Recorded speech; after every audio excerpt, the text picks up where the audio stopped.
Така, значи, този прозорец височината на всички прозорци на този етаж се определят от най-високата греда.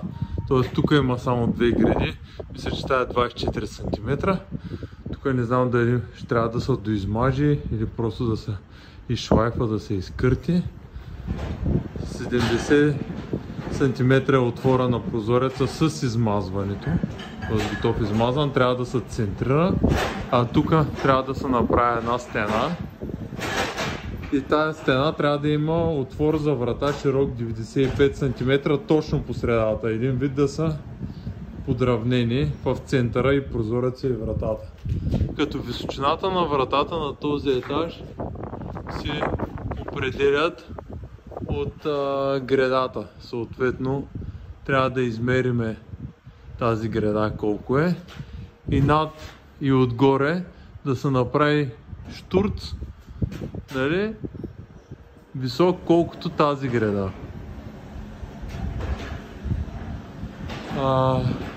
Така.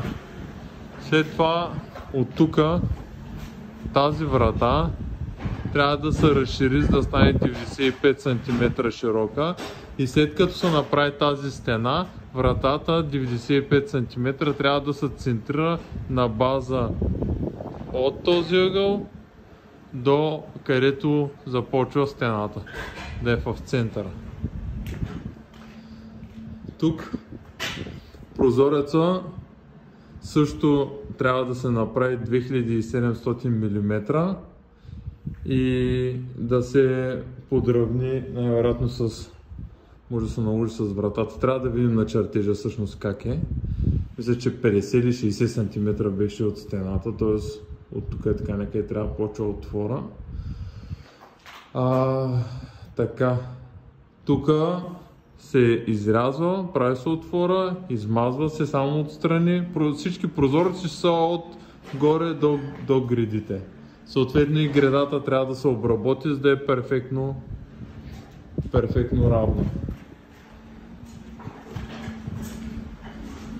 Тук ще има врата, която започва от бетона, 95 см е широк отвора и от тук трябва да почва стена 92 см и от 92 см до 95 трябва да има отвор също за врата, който да се изгради. Тоест това нещо, тук е така, се затваря с тухли. По същия начин от тук тухлената стена продължава и тя се захваща с тази тухлена стена, която е тук.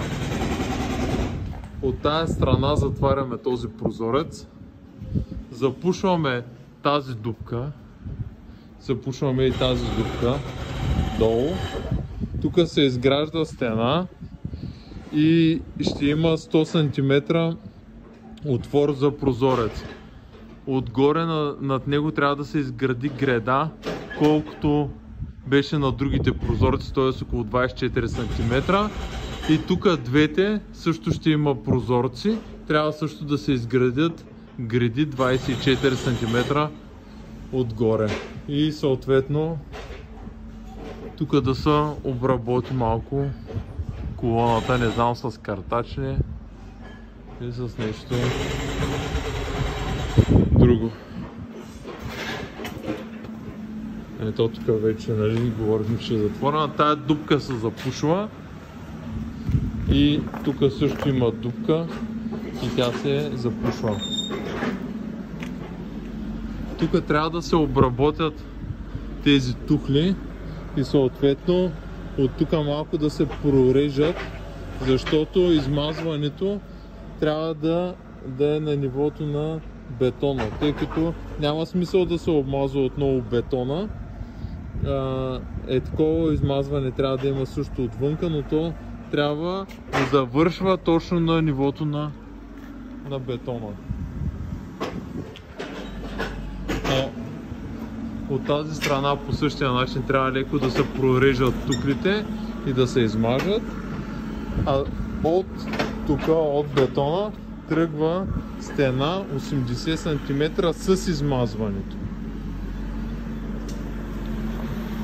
която, нали, върху нея ще тръгва прозорец И тук и от другата страна трябва да има греда от ютонг, предполагам, висока колкото гредите в другите две стаи, 24 см. Тази дупка също трябва да се запуши тук. И тук има също дупка отзади, която трябва да се запуши. И ето тази дупка също трябва да се запуши. Така.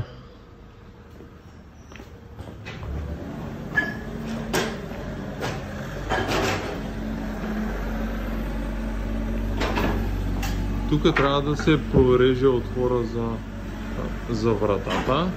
1,80 м се види на чертежите. Трябва да се изреже, за да може да се поправи. Съответно, тук ще се види на чертежа се надгражда една малка стена, нали, от тази страна. Имаме отвор на вратата 1,40 м и от тук някъде до края трябва да има стена, туклена. Тази врата се затваря, а тук е аналогично на горната ситуация.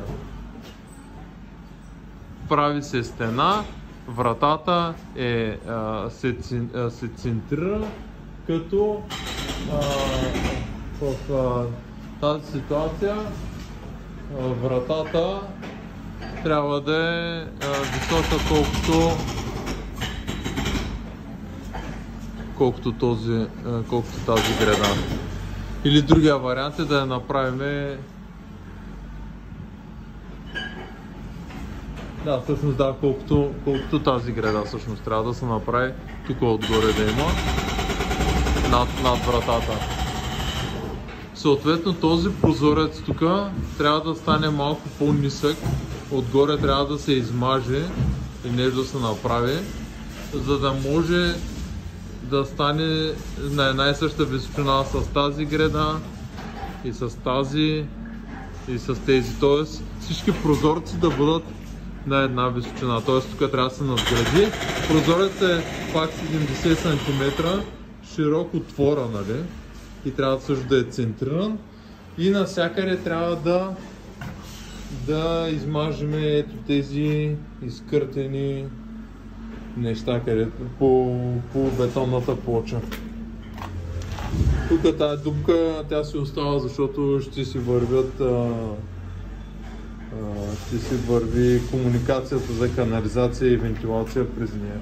Но тези неща трябва да се оправят. Тук говорихме за тази стена.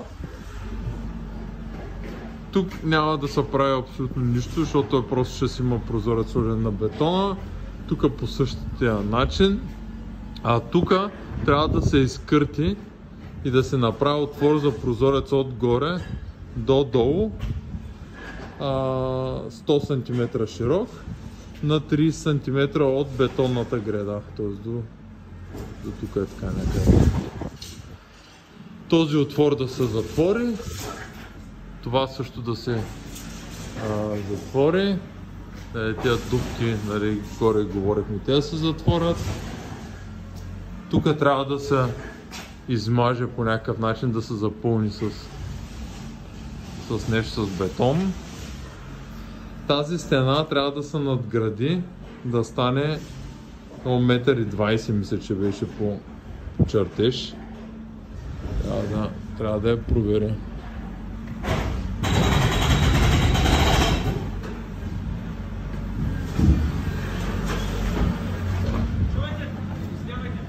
Да. Ако аз всичко бутно надолу, аз мога и натоварим после.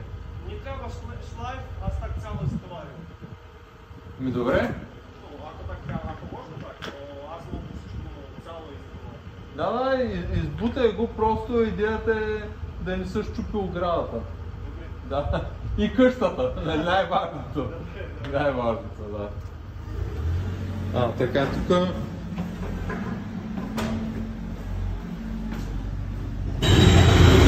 следната ситуация, този отвор за вратата трябва да се премести и да се подравни с стълбите. Да се види на чертежа, нали, как е начертано.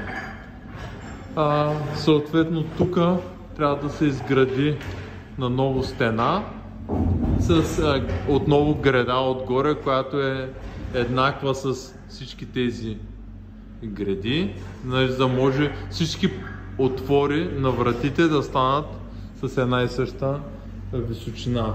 Тук съответно, като се направи тази стена, трябва вратата отново да се центрира на база стената и ето тук тази част на бетона.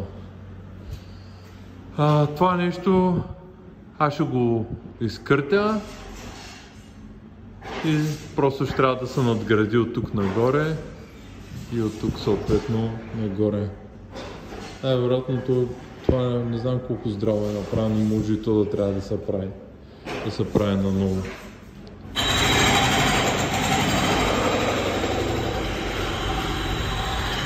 Така. Сега тук трябва да се направи една врата, която е отгоре, ето така.